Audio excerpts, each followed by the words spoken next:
Скандальне викриття. Дивіться вже незабаром на телеканалі АТР подробиці викривальної спецоперації Центру «Миротворець».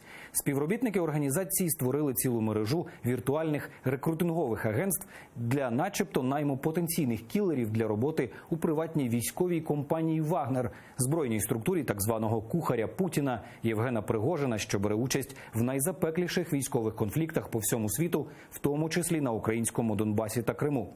В оголошеннях по найму до «Вагнера» так звані рекрутери з «Миротворця» пропонували чималі гроші за виконання завдань. За 1,5 року, що тривала спецоперація, на такі оголошення відгукнулися 300 росіян, охочих вбивати за гроші. В розпорядження телеканалу АТР потрапила телефонна розмова так званого рекрутера з «Миротворця» та одного з готових заробити на крові.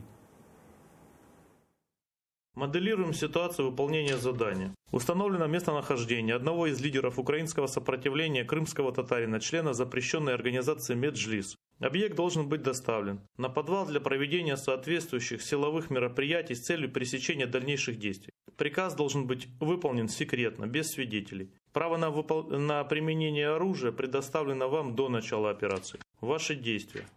Если свидетель, не нужен свидетеля, тоже обычно убирают же. Убираем свидетеля. Каким образом вы убираете свидетеля? Путем ликвидации. Свидетель убирается путем ликвидации. Есть этот член семьи несовершеннолетний? Даже не знаю в этом случае, если честно. Можно оглушить просто человека, правильно?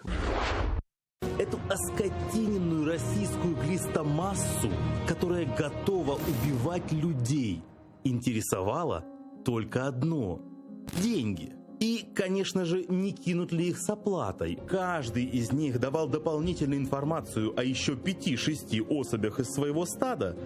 Чистилище сайта «Миротворец» значительно пополнилось нелюдями. Именно поэтому мы решили создать учебное пособие по ловле российских оккупантов.